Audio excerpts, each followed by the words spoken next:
I'm Alex Carter, 32, a freelance journalist. My days are usually filled with mundane news, but tonight was different.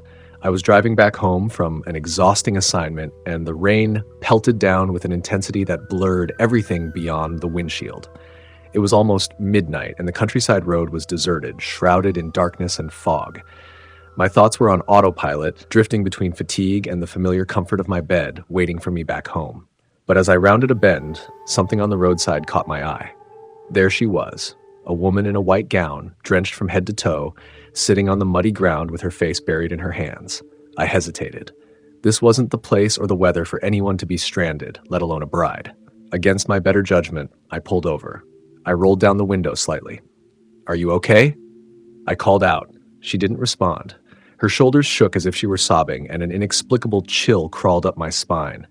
I glanced around. There were no signs of a car crash or any other people. Just her, isolated in the darkness under the relentless rain. Reluctantly, I got out of the car, the cold rain soaking me instantly. "Miss, do you need help?" Finally, she looked up. My breath caught in my throat. Her eyes were hollow, dark pits staring through me, and her mouth twisted in a grotesque scream. I stumbled back, terror gripping my heart as she let out an ear-piercing shriek that seemed to pierce the very air around us. I ran, slipping and sliding on the wet road, back to my car. I fumbled with the keys, nearly dropping them before I managed to get the engine roaring to life. As I sped away, I glanced in the rearview mirror. She was gone. The road behind me was empty, just a blank, rain-swept stretch leading into obscurity. But then, the impossible happened. My car began to fill with water. It seeped in through the vents from the floor, rising rapidly to my knees, then my waist. Panic clawed at my chest. The water kept rising, reaching my neck as I struggled to steer, to brake, to do anything that would stop this nightmare. I gasped for breath, the water now at my chin, choking and cold. As I struggled to stay afloat in the confined space, I glimpsed her in the rearview mirror. The ghostly bride was sitting in the back seat, her hollow eyes locked onto mine. I screamed, thrashing as the water reached my mouth, and then everything went black. I woke up with a jolt, gasping for air. I was still in the car, but it was dry. My clothes, my seat, everything was completely dry. I glanced around, heart hammering in my chest, but there was no sign of the ghostly bride. Shaking, I pressed the gas pedal and sped down the road, desperate to put as much distance as I could between me and whatever that was. But then, out of the corner of my eye, I saw something flickering on the passenger seat. A shadowy figure, barely visible, whispered my name. "Alex." I nearly swerved off the road. The shadow shifted, taking on a vague human form. It leaned closer, its face inches from mine, and I could feel the cold radiating off it. "You can't escape," it hissed, the voice echoing in my skull like a sinister melody. I slammed on the brakes, the car skidding to a halt on the slick road. The shadow was gone. I was alone, breathing heavily, my knuckles white from gripping the steering wheel. Was I losing my mind? The engine sputtered and died. I tried to restart it, but the car was unresponsive, as if every bit of life had been sucked out of it. The rain drummed louder on the roof, and the darkness outside seemed to press in on me. And then I saw it again, the shadow, standing a few feet in front of the car. This time it was clearer. It resembled a man, tall and thin, his eyes two pinpricks of darkness that seemed to stare straight into my soul. "Your life is a cycle," it said, the words wrapping around me like chains. "You cannot break free." I shook my head, trying to dispel the hallucination. "Who are you? What do you want?" The shadow stepped closer, merging with the darkness around the car. "I am your fate, Alex. You've been living this same night over and over. Each time you think you escape, but you don't. You never will." My heart pounded as the memory of the weeping bride, the water, the suffocating dread all surged back. I had seen this before, done this before, but I couldn't remember how or why. The more I tried to think, the more the memories slipped away, like trying to grasp smoke. The shadow moved even closer, almost inside the car now. "Look around. Everything is the same, isn't it?" I looked outside, and the realization hit me like a punch to the gut. The road, the trees, the rain, it was all familiar. I had been here before. I didn't know how many times, but I knew, deep down, that this was not the first time I had encountered the bride, the shadow, this hellish night. "No," I whispered, more to myself than to the figure. "This can't be happening." "You're trapped," it said, a cold satisfaction in its voice. "And every time you fail, the madness consumes you a little more." I couldn't take it anymore. I flung the car door open and ran into the rain, my feet pounding against the asphalt. I ran until my lungs burned and my legs screamed in protest, but no matter how far I went, I couldn't shake the feeling that I was running in circles. Finally, I stopped, gasping for breath, and looked around. The same road, the same darkness, the same endless rain. And there, ahead of me, was the car, parked just as I had left it, with the shadow waiting beside it. "You can't escape yourself, Alex," it said, its voice a chilling whisper carried on the wind. The realization hit me like a cold wave. The shadow wasn't just some apparition. It was a part of me. My fear, my guilt, my own darkness, twisted and given form, and it wasn't going to let me go. I stumbled back towards the car, every step heavy with dread. The rain seemed to thicken, turning into a mist that clung to me like an oppressive shroud. My mind reeled, trying to piece together the fragments of what had happened. How many times had I been through this night? How long had I been trapped in this cycle of horror and despair? The shadow waited, watching me with those bottomless eyes. I wanted to scream, to rage against whatever fate had twisted my life into this nightmare. But all I could manage was a strangled whisper. "What do you want from me?" It tilted its head, emotion so eerily human it made my skin crawl. "I want you to remember, Alex. You've forgotten too much. Each time you wake up, you leave a piece of yourself behind. Soon, there will be nothing left of you." I shook my head, backing away as if I could somehow outrun the truth. No, this can't be real. It has to be a dream. But as I looked around, I realized how painfully real it all was. The same gnarled trees lining the road, their branches reaching out like skeletal hands. The same relentless rain that felt like needles against my skin. And then, in the distance, the faint wail of a woman crying. The bride. I turned, my heart hammering in my chest, and saw her. She was further down the road, her white gown now smeared with mud, her hair hanging in wet, tangled strands over her face. She looked up, and for a moment her eyes were just empty sockets staring at me with a hollow, unending sorrow. I wanted to run, but my legs felt like lead. The shadow's voice whispered in my ear. "This is your life now, Alex. Over and over until you remember what you did." "What I did?" I croaked, confusion and fear swirling inside me like a storm. "I haven't done anything." The shadow laughed a low, mocking sound. "Haven't you? Think, Alex. Laugh. What brought you here tonight? What are you trying so hard to forget?" Images flashed in my mind, fractured, disjointed memories that didn't make sense. A car crash, the sound of shattering glass, a woman's scream. I clutched my head, the pain splitting my skull like a vice. "I don't know," I shouted, falling to my knees. "I can't remember." The shadow loomed over me, its form shifting, growing darker, more solid. "You will, eventually, and when you do, you'll have to face it." I squeezed my eyes shut, the world spinning around me. I didn't want to remember. Whatever it was too horrible, too painful. But the more I tried to push it away, the clearer the memories became. I was driving. The same road, the same rain.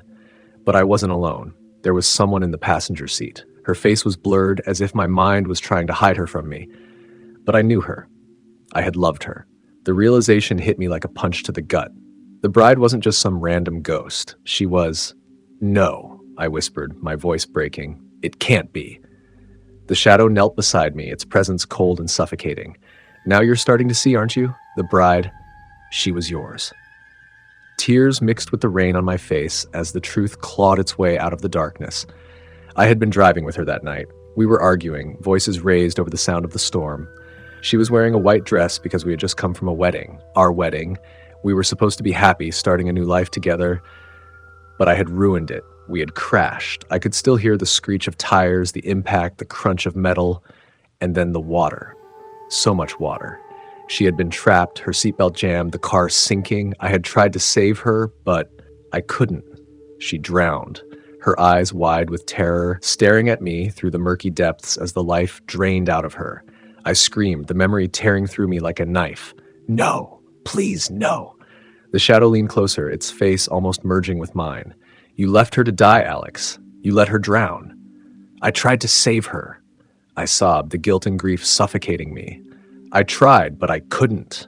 "She's been waiting for you ever since," it whispered, its voice wrapping around my mind like a noose. "Waiting for you to remember, to face what you did." I looked up, my vision blurred with tears, and saw the bride standing in front of me. Her hollow eyes bore into mine, and I could feel the cold water closing in around me again, pulling me down, down into the dark. "I'm sorry," I choked out, my voice trembling. "I'm so sorry." But she didn't move. She just stared at me with those dead eyes, a silent accusation that cut deeper than any words could. The shadow straightened, its form shifting again, becoming something even more twisted and horrifying. "Sorry isn't enough, Alex. You have to pay for what you did." Before I could react, the shadow lunged at me, merging with my own body. I gasped as a searing pain shot through me, and I felt it taking over, consuming me from the inside out. I was losing control, my thoughts, my memories slipping away. "No," I cried, but it was too late.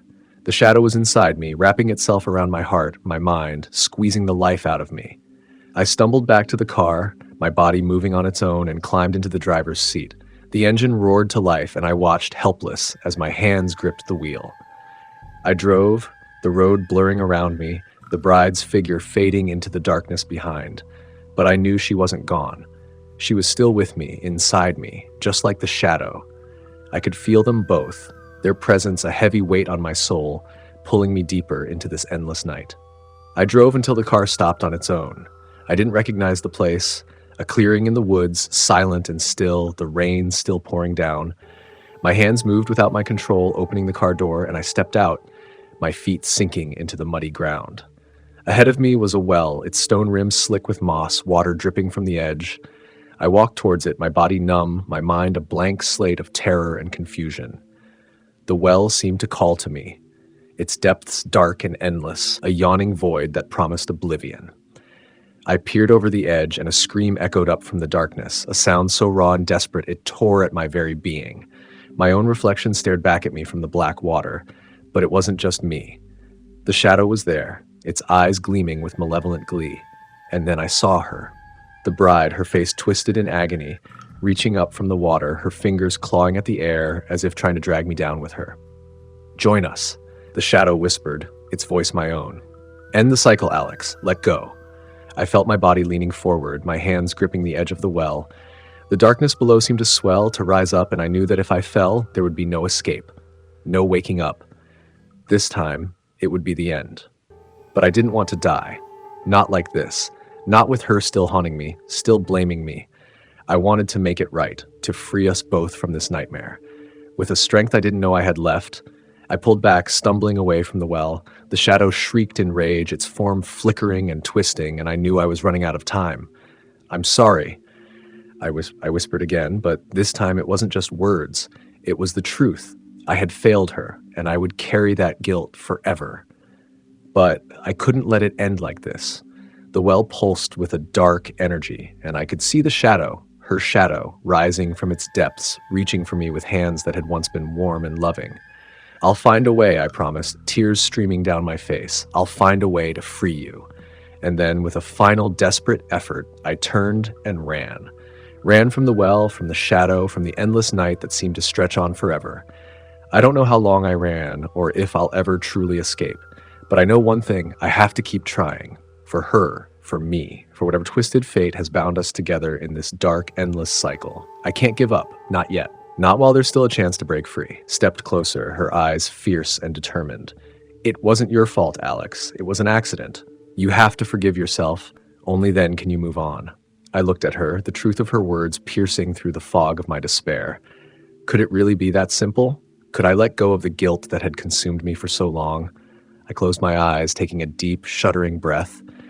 And then, with all the strength I had left, I whispered, "I'm sorry." The shadow screamed, its form twisting and writhing, and I felt its grip on me weaken. "I forgive myself," I said, louder this time, the words freeing me from the chains that had bound me for so long. "I forgive myself." The shadow howled, its darkness dissolving into the mist, and I felt a strange lightness, a warmth spreading through me. The fog lifted, the wreckage fading away, and I found myself standing in the forest, the sun breaking through the clouds. The woman smiled, a tear slipping down her cheek. "You did it, Alex. You're free."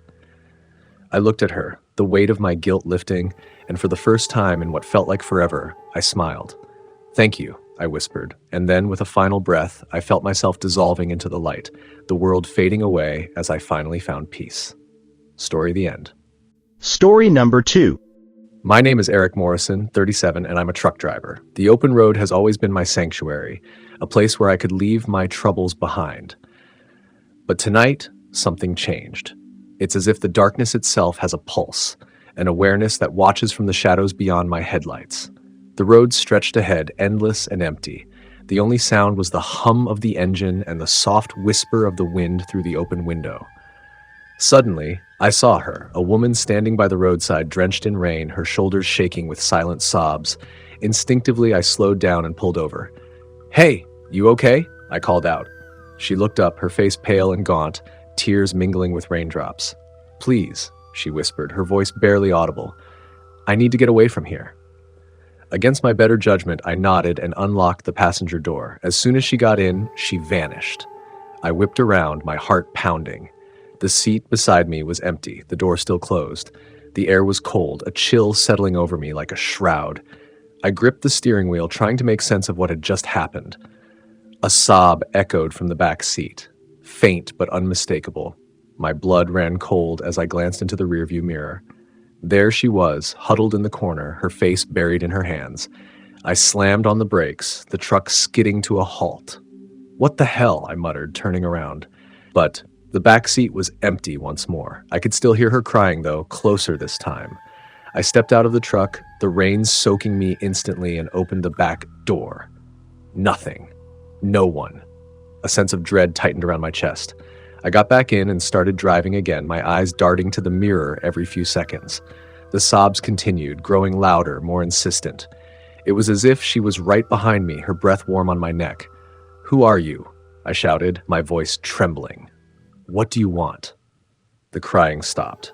Silence pressed down around me, thick and suffocating. I kept driving, my hands shaking. Then from the corner of my eye, I saw a shadow flit across the road. I turned, my heart leaping into my throat. The shadow was standing right in front of the truck, blocking the road. I swerved, the tires screeching on the wet asphalt, and barely missed it. When I looked again, it was gone. I glanced into the mirror, and there it was, looming behind the truck, its form indistinct but undeniably human. It was as if the darkness had taken shape, following me, stalking me. The shadow raised an arm and pointed directly at me, its movements slow and deliberate. "Eric," it whispered, the sound like dry leaves rustling in the wind. I felt a cold sweat break out across my skin. It knew my name. I floored the accelerator, the engine roaring as the truck sped down the road. The shadow faded from sight, but I could feel it, a heavy presence that lingered just out of reach. My mind was racing, trying to make sense of what was happening. Was I losing my mind? Was this some kind of hallucination brought on by exhaustion? The sobbing resumed, this time louder, filled with anguish. I glanced back and saw her again, her eyes wide with terror. "Help me," she pleaded, her voice cracking. "Please don't let him find me." "Who?" I demanded, my voice hoarse. "Who's after you?" Before she could answer, the shadow appeared again, this time closer. It glided alongside the truck, its dark form rippling like smoke in the wind. "Eric," it whispered again, the sound echoing in my mind. "You can't escape." I swerved off the road and slammed on the brakes, the truck coming to a jarring stop. My heart was pounding, my breaths coming in ragged gasps. I stumbled out, the rain blinding me as I looked around. The shadow was gone, but the fear remained, a cold knot in my stomach. I climbed back into the truck, my hands shaking as I gripped the wheel. I needed to get out of here, to put as much distance between myself and that thing as possible. But no matter how far I drove, I could feel it, lurking just out of sight, waiting. I don't know how long I drove, the road blurring into a dark smear beneath the headlights. The crying had stopped, replaced by a heavy silence that pressed down around me like a weight. Then, without warning, the radio crackled to life. A burst of static filling the cabin. "Eric," the voice hissed through the speakers. "You're trapped. You'll never leave." The truck's headlights flickered, the engine sputtering as if it was about to die. I glanced into the mirror and saw the shadow again. Closer this time, its form clearer. It was me. A dark reflection, twisted and distorted, its eyes glowing with a malevolent light. "Your life," it whispered, its voice merging with mine, "is a cycle of pain you cannot escape." I blinked, and suddenly the road ahead of me seemed familiar. Too familiar. It was the same stretch I had driven down earlier, the same broken signpost, the same twisted tree by the side of the road. I was going in circles. No, I muttered, my voice shaking. This can't be happening. The shadow laughed, a low, mocking sound that sent shivers down my spine. You will see, Eric. You will see. The truck jerked forward as if pulled by an unseen force, the engine roaring as it sped down the road. The world around me blurred, the trees and asphalt melting into a dark, featureless void. I could feel the shadow beside me, its presence a cold, suffocating weight. And then everything stopped. The truck, the road, the rain. Silence enveloped me, thick and impenetrable. I turned, my heart hammering in my chest, and saw the shadow standing beside me, its face inches from mine. You cannot run from yourself, it whispered, its voice a cold caress against my skin. You are trapped, Eric, trapped in this endless nightmare. I tried to scream, but no sound came out. The shadow reached out, its hand passing through my chest, and I felt a searing pain as if it was tearing something out of me. My vision blurred, the world around me spinning. And then I was back on the road, the truck's engine humming softly. The rain had stopped, the sky clear and starless. I glanced around, my mind struggling to process what had just happened. Everything seemed normal, but I could feel the shadow's presence lurking just beneath the surface. I glanced into the mirror and froze. My reflection stared back at me, but it wasn't mine. It was the shadow, its eyes glowing with a cold, malevolent light. We are one, it whispered, its voice merging with mine. You cannot escape. I slammed the brakes, the truck skidding to a halt. I stumbled out, my heart pounding in my chest, and looked around. The road was empty, the air still and silent. But I could feel it, the shadow inside me, its darkness seeping into my mind, my soul. I was trapped in a cycle of pain and fear, my life spiraling into madness, and there was no way out. I sat in the truck, the night air thick with an oppressive stillness. My reflection, that dark, twisted image of myself, stared back at me from the rearview mirror, its eyes glowing faintly. I felt a cold sweat break out across my skin. I could feel its presence inside me, like a parasite burrowing deeper with every breath I took. The radio crackled again, the static cutting through the silence. Eric, the voice hissed, deeper and more distorted than before. You cannot escape the truth. What truth? I whispered, my voice barely audible. My hands were shaking, knuckles white as I gripped the steering wheel. I was terrified to hear the answer, but something compelled me to ask. The shadow in the mirror grinned, its teeth sharp and glistening. You have been living the same day, over and over, trapped in a loop of your own making. The voice echoed in my head, each word sending a jolt of pain through my skull. Look around, it's all the same. I glanced out the window. The road, the trees, the broken signpost, they were all the same. I had passed this place before hours ago or maybe days. Time was meaningless. My heart pounded in my chest, the reality of the situation sinking in. No, that's not possible, I muttered, shaking my head. It's your punishment, Eric, the shadow whispered, for what you did. What I did, the words caught in my throat. I racked my brain, searching for a reason, but it was like grasping at smoke. I couldn't remember anything before tonight. Panic flared, my mind scrambling for answers. The shadow's laughter filled the truck, cold and mocking. You took her life, Eric, and now you're trapped in your own hell. No, I shouted, slamming my fist against the dashboard. I didn't hurt anyone. But even as I said the words, a flicker of doubt crept into my mind. Images flashed before my eyes. Her face, twisted in fear, her hand reaching out as she fell into darkness, blood on my hands. I gripped the steering wheel tighter, my vision blurring with tears. The truth was clawing its way to the surface, and I was powerless to stop it. The shadow leaned closer, its eyes burning with a terrible intensity. You pushed her, Eric. In a fit of rage, you ended her life, and now you're condemned to relive this night, over and over, until you face what you've done. The air felt heavy, suffocating. I struggled to breathe, the weight of guilt pressing down on me. No, I didn't mean to. The memory was coming back, each detail sharper than the last. An argument, words like knives cutting deep. Her back to the cliff's edge, the storm raging around us, my anger uncontrollable, and then she was gone. I sank back in the seat, my mind reeling. I killed her, I whispered, the realization like a punch to the gut. Oh God, I killed her. The shadow watched me, its expression unreadable. You must accept your fate, Eric. Only then can you be free. Free? I let out a bitter laugh, the sound hollow and broken. There's no freedom for me. I deserve this. I deserve worse. The shadow's form wavered, as if it was considering my words. Then it spoke, its voice softer, almost sympathetic. You can't change the past, but you can face it. End the cycle, Eric. Face what you've done. I swallowed hard, my throat dry. How? Go back, it whispered, the words chilling me to the bone. Go back to where it happened. Face your guilt. I hesitated, fear clawing at my insides, but I knew it was the only way. If I didn't, I would be trapped here forever, reliving this nightmarish loop, haunted by the memory of what I'd done. Taking a deep breath, I turned the truck around and headed back down the road. The drive felt endless, the darkness pressing in on all sides. The shadow remained silent, its presence a constant reminder of the weight of my sins. Finally, I saw it, the place where it had happened. The cliff loomed ahead, the wind howling through the trees like a chorus of lost souls. I pulled over, my hands shaking as I stepped out of the truck. The air was thick with the scent of rain and something else, something metallic and bitter. I walked to the edge of the cliff, the ground slick beneath my feet. The memory came flooding back. The fight, her scream as she fell, the sound of her body hitting the rocks below. I sank to my knees, tears streaming down my face. I'm sorry, I whispered, my voice breaking.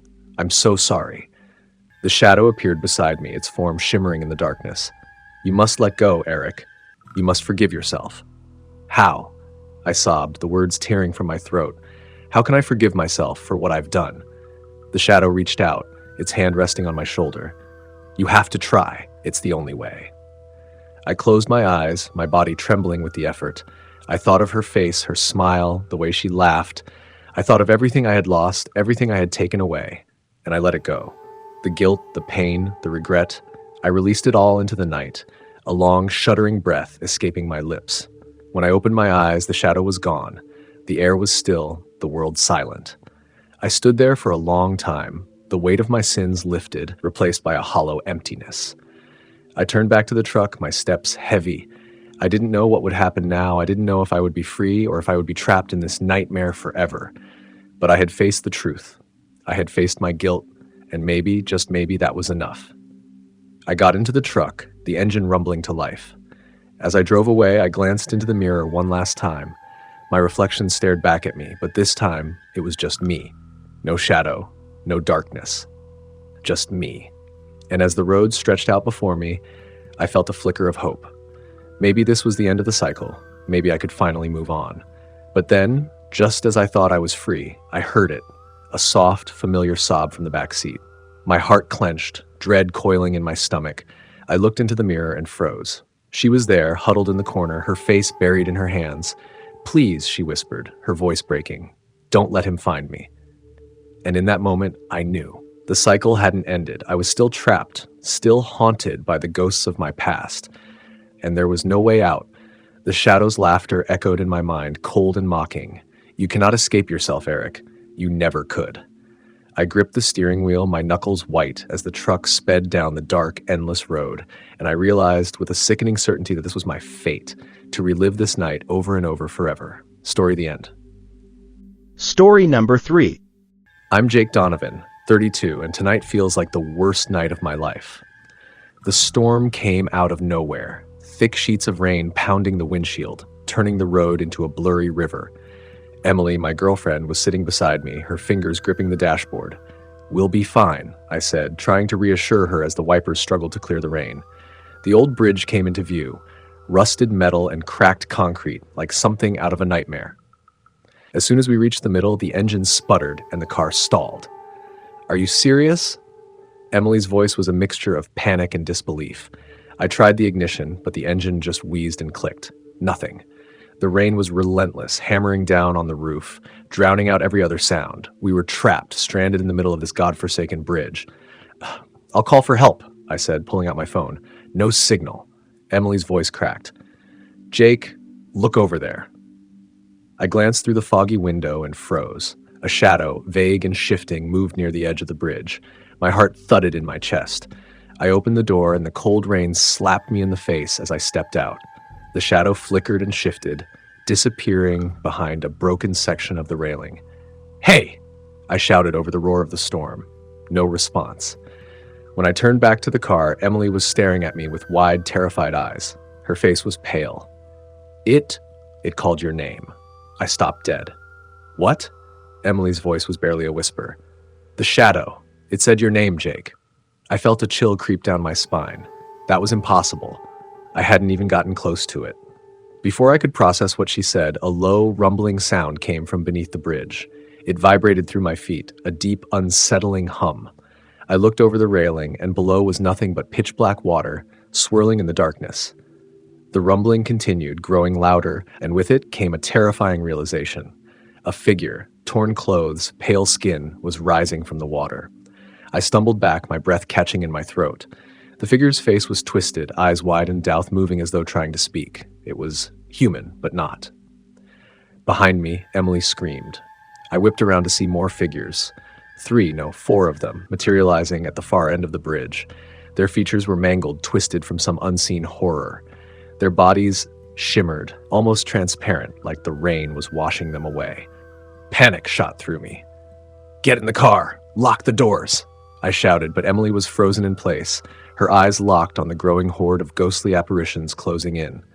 They weren't just appearing. They were coming for us. I grabbed Emily's arm and yanked her toward the car. We dove inside, slamming the doors.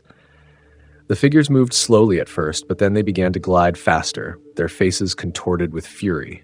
One of them, a woman with half of her face missing, slammed against the window next to Emily, her mouth opening in a silent scream.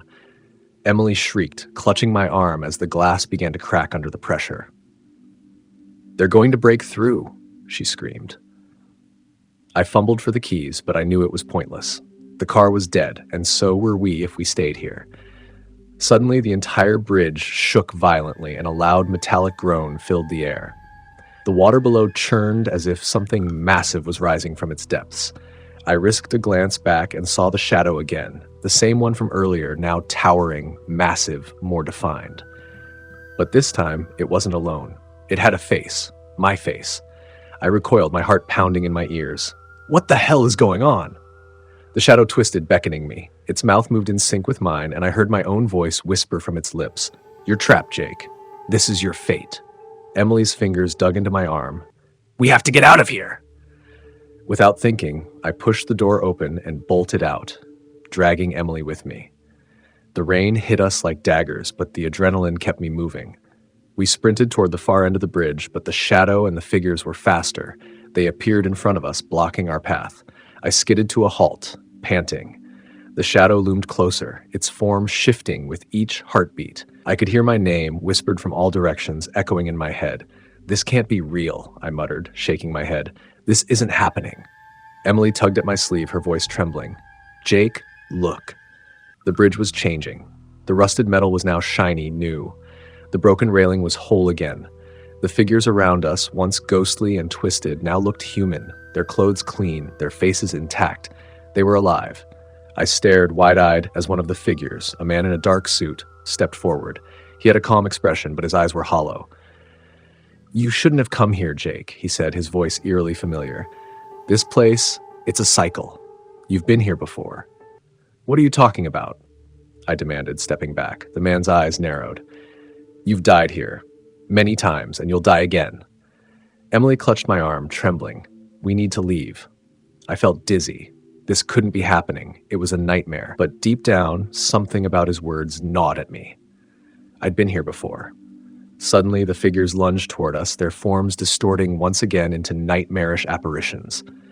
I grabbed Emily and ran. There was no end to the bridge, no escape. We were running in circles, over and over again. The shadow, my dark reflection, followed us every step of the way, whispering my name, promising the same fate. As we reached the middle of the bridge once more, the ground began to crumble beneath our feet. The water surged up, swallowing the car whole. I looked down, and there, reflected in the water, was my own face, twisted, dark, and smiling. The reflection winked at me, then vanished as the water pulled me under. The cold water engulfed me in an instant, dragging me deeper into the abyss. My limbs flailed uselessly, but no matter how hard I kicked, the surface grew more distant. Emily was gone, and the bridge had vanished above me. It was just darkness now, endless, suffocating darkness. My chest tightened as my breath ran out. Then I heard it. A voice. No, the voice. Low, rasping, and echoing from all directions. It sounded so familiar, yet completely foreign at the same time. Jake, you belong here.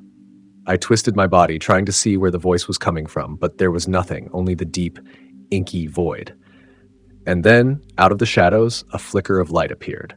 A small, strange flame floated toward me, its pale blue glow illuminating the water around me. It was mesmerizing, almost calming in its flicker, but there was something unnatural about it. The flame grew larger, dancing closer, and with it came a strange warmth, a contrast to the bone-chilling cold of the water. But as it approached, panic gripped my mind. No, stay away. I gasped, bubbles escaping my lips as I tried to swim away, but the flame was relentless. It circled me, casting long shadows across my vision. The light reflected in the water, and what I saw made my stomach lurch. My own reflection, distorted and twisted, stared back at me from the dark waters below. The face wasn't mine. It was a grotesque mockery, an evil grin splitting my face where there should have been fear. It blinked at me with eyes that were too dark, too hollow, like black pits in my skull. The flame inched closer, and I felt its heat. No, more than heat. It was pulling at me, pulling me in. I thrashed, trying to fight it, but my limbs felt heavy as if the water itself had turned into thick sludge. I was trapped, sinking deeper. My reflection twisted and warped beneath me, and for the first time, I realized I wasn't looking at myself anymore. I was looking at him. The shadow, my dark reflection. The part of me that had been chasing us on the bridge. He was pulling me down, forcing me deeper into the darkness. The flames circled around my head, heating the water until it bubbled and hissed. And then, just as my lungs screamed for air, I broke the surface. Gasping, I clawed at the edge of something solid. My eyes opened, and I was no longer in the water. I was back on the bridge. But the rain had stopped. The world was silent, unnervingly still. Jake! Emily's voice jolted me back to reality. She was kneeling beside me, her face soaked, not from rain, but from tears. I blinked, disoriented. We were both back on the bridge, but everything was wrong. The sky above us was a deep, bruised gray, no longer stormy, but suffocating like we were trapped under a leaden dome. What happened? Where? I stammered, trying to piece together what had just occurred. Emily helped me up, her hands trembling. I don't know. You were gone for a second. I thought I lost you. I glanced around, trying to understand where we were. The bridge was different now. The metal beams were rusted, twisted, and the road seemed endless in both directions, vanishing into the mist. The car was gone. The ghosts were gone, but I could still feel them, like a weight pressing on my chest. We have to keep moving, I muttered, trying to steady myself. But as I took a step, something caught my eye. At the far end of the bridge, a well stood, its stone edges worn and crumbling, the kind of well you'd see in a forgotten village. It hadn't been there before. It was impossibly out of place, and yet I felt drawn to it. Jake, don't, Emily whispered, gripping my arm. But I couldn't stop. My feet moved on their own, pulling me closer to the well. As I approached, I heard it again, a faint cry, a terrible wail echoing from its depths. My heart pounded, the sound gnawing at my mind. I leaned over the edge, peering into the darkness below. And there it was, my reflection, again, staring back at me from the water at the bottom of the well. But this time it wasn't distorted. It was clear, sharp, and unmistakably me. Only the reflection wasn't following my movements. It was alive. The reflection grinned, its eyes glinting with malice. "You're never leaving," it whispered. I recoiled, stumbling back as the cry from the well grew louder, more anguished. The ground beneath me trembled, and suddenly the stones around the well began to move, shifting, rearranging themselves like pieces of a puzzle. I was frozen in place, unable to tear my gaze away as the well transformed into something else, something darker. The reflection climbed out. It rose from the well, pulling itself onto the bridge, its body dripping with oily water. The face, my face, stared at me, but the eyes were wrong, soulless black pits that sucked in the light around them. It moved toward me, each step slow and deliberate. "Jake, run!" Emily's voice snapped me back, but my legs wouldn't move. The shadow, my shadow, reached out, its cold fingers wrapping around my wrist. "It's your turn, Jake," it whispered. "You've been trapped in this cycle long enough." I tried to pull away, but its grip was iron. My body went cold, paralyzed as the shadow dragged me closer. I could see into its eyes, my eyes, and behind them there was nothing. just endless, suffocating darkness. Emily screamed, and suddenly the ground beneath us cracked open. The well expanded, becoming a gaping chasm. The shadow pulled me toward it, and I fought with everything I had left, but it was no use. With a final heave, the shadow yanked me into the abyss. I fell, spiraling into the darkness, the sound of Emily's screams echoing above me until they were swallowed by the void. As I tumbled through the endless black, I heard it, the final whisper. "You can't escape, Jake. This is where you belong." The darkness closed in, and for the first time I understood. There was no way out. This was the end. I was trapped here forever with nothing but my reflection to keep me company. Story the end. Story number 4. I'm Brian Foster, 26, a software engineer from Seattle. My friends and I planned a hiking trip into the Cascade Mountains, a much-needed break from the monotony of everyday life. But when a storm swept in unexpectedly, we were forced to take shelter in a rundown, abandoned cabin deep in the woods. The cabin was dark, the air heavy with the smell of damp wood and something else I couldn't quite place. It was too late to hike back, and the storm outside had grown fiercer. The rain hammered against the roof and lightning split the sky, illuminating the shadowy forest beyond. There were 4 of us: me, Claire, my girlfriend, Josh, my best friend, and Sarah, his fiancée. We gathered around a small fire we managed to light in the stone fireplace, the flickering flames casting eerie shadows on the walls. Suddenly, I saw it. The first twist. A strange shadow, not cast by any of us, moved against the far wall. My heart skipped a beat, but I said nothing, thinking it was just my imagination playing tricks in the dim light. But then it happened again. The shadow stretched, elongated, and moved unnaturally slow, as though it were alive. I tried to shake it off, but when Claire called out, her voice trembling, I knew I wasn't the only one who saw it. "Brian, do you see that?" she whispered. The shadow shifted again, but this time it wasn't silent. From the far corner of the cabin, a voice, raspy and low, called out, "Brian!" My blood ran cold. I stood up abruptly, knocking over my chair. "Who's there?" I shouted, though I didn't expect an answer. Josh and Sarah stared at me, confused, but Claire clutched my arm tightly. The voice repeated, louder this time, "Brian, leave." I couldn't breathe. The shadow twisted and grew darker, its form distorting into something monstrous. But before I could react, it vanished, leaving only the faint whisper of its words lingering in the air. We were all on edge, but we tried to brush it off as nothing, perhaps the wind, the storm, or just our nerves. We had no choice but to stay. However, as the night wore on, the atmosphere in the cabin grew heavier, and the sensation that we were not alone became impossible to ignore. The next twist came when I woke up in a cold sweat. The fire had died down, and the cabin was plunged into near-total darkness. I felt disoriented, as if time itself had shifted. Then I saw it, a replay of the same events. Claire was sitting by the fire, looking exactly as she had hours earlier, her face twisted with unease. Josh and Sarah were in the same positions, their conversations looping like a broken record. "What's going on?" I muttered, but no one responded. It was as if I were invisible to them.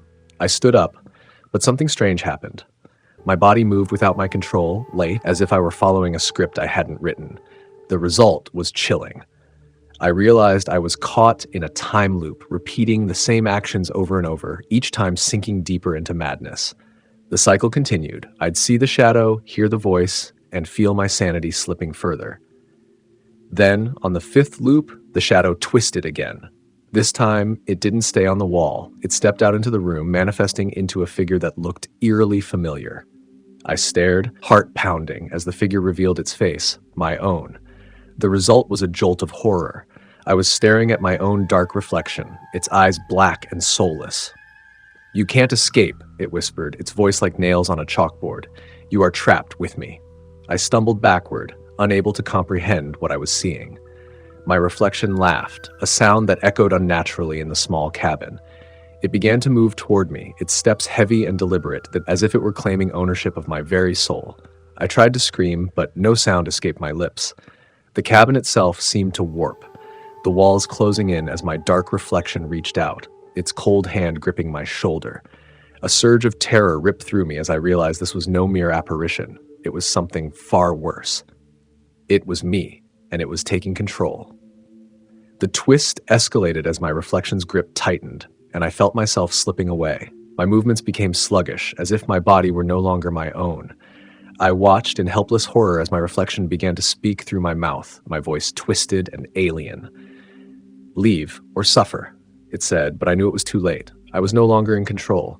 The shadow, the reflection, it was me now. I had become the monster, trapped in my own mind, forced to watch helplessly as my body moved without my will. The cabin was now a prison, and I was its puppet. As dawn approached, the storm outside began to calm, but inside, my personal nightmare was only beginning. Claire, Josh, and Sarah were oblivious to my internal struggle, laughing and chatting as though nothing was wrong. But I knew the truth. I was no longer Brian. I was something darker, something twisted. And the shadow was still there, waiting in the corner, watching, as if it had more in store for me, the abandoned cabin. I'm not sure how much time had passed since the shadow took control. Days? Hours? Time had lost all meaning, and I was a passenger in my own body. My friends didn't seem to notice, or maybe they couldn't. Whatever was inside me knew how to pretend, knew how to mimic me perfectly. But deep down, I was screaming, trapped in a darkness I couldn't escape. The storm had long since passed, was full, and a thick fog now blanketed the forest outside the cabin. Claire suggested we head out the next morning, but the shadow inside me refused. "We should stay one more night," it said with my voice, but with an undertone that sent chills down my spine. Claire hesitated, sensing something was off, but she eventually agreed. That night, the real terror began. The shadow, the twist, came to life again, more powerful now that it had taken hold of me. As I lay in the cabin, forced to watch my body move of its own accord, I began to see things that weren't there before. The walls seemed to breathe, expanding and contracting as if the cabin itself were alive. The fire in the hearth flickered unnaturally, casting long, twisted shadows that danced across the floor like living things. Suddenly, there was a knock at the door. We all froze. Who could be out here in the middle of nowhere? Claire stood, hesitantly moving toward the door. My heart pounded in my chest, but I had no control, no way to stop her. She opened the door slowly, the hinges creaking loudly, and standing there in the thick fog was me. The twist hit hard. I watched in disbelief as another version of me stood at the entrance of the cabin, soaking wet from the fog. His eyes were hollow, sunken, like something had drained the life out of him. He smiled, a cold, empty smile, and said, "I'm here." Claire screamed and slammed the door, backing away in terror. Josh jumped up, confused and panicked, while Sarah clutched his arm, her eyes wide with fear. But I felt nothing. The shadow had numbed me. It was as if I was watching someone else's nightmare unfold, powerless to intervene. The cabin had become a twisted mirror, reflecting horrors that shouldn't exist. The result was even worse. The knocking started again, louder, more insistent. Then the voice came through the door. My voice, only it was distorted, like a recording played backward. "Let me in," it whispered, over and over. Sarah began sobbing, clutching her head as if the sound were drilling into her brain. Josh, pale and trembling, grabbed a knife from the kitchen. "Whoever's out there, get lost," he shouted, his voice shaking. The door rattled on its hinges, the wood splintering under the force of the unseen entity. And then, with one final earth-shattering bang, the door flew open. But there was no one there. That's when the twist took a darker turn. The cabin fell silent, the air thick with tension. I felt it, something cold, something malevolent creeping into the room. The shadow inside me seemed to grow stronger, feeding off the fear. And then, I saw it. The reflection of the shadow in the cracked mirror above the fireplace. But this time, it wasn't me. It was something far worse. It was a monstrous version of myself, twisted and deformed, its face contorted into a grotesque grin. And it was moving toward me, stepping out of the mirror as though the glass were water. The result was pure terror. The monstrous reflection grabbed hold of me, pulling me toward the mirror, and I felt my mind unraveling. I was being sucked into it, into the darkness, into whatever hell the shadow had created. I tried to fight, but it was useless. The reflection was too strong, and it dragged me through the glass. The world around me warped, and suddenly I was in a place that defied all reason, a place of endless night, where shadows writhed like living creatures, and the sky was a swirling vortex of black clouds. I was alone. The cabin, my friends, everything was gone. Only the shadow remained, now fully in control of my body, leaving me trapped in this nightmarish void. The twist grew even more horrifying when I realized I wasn't alone. In the distance, I could see figures moving, shambling toward me. As they came closer, my heart sank. They were my friends, Claire, Josh, and Sarah, but they were dead, their faces pale and hollow, their eyes empty sockets. They whispered my name, their voices echoing in the darkness. Brian, Brian, why didn't you leave? I tried to run, but there was nowhere to go. The void stretched endlessly in every direction. The shadow loomed over me, its presence suffocating. It spoke in a voice that was both mine and not mine, a voice that echoed with madness. You didn't listen, it said. You're trapped here now, just like me. The result was crushing. I realized the shadow wasn't just some external force. It was me, or at least a twisted version of who I could have become. Every choice I'd made, every moment of hesitation had led me to this. I was the shadow, and now I was forever bound to this place. Just when I thought it couldn't get worse, I heard it, a strange, unnatural twist in the distance. A flickering light. A flame.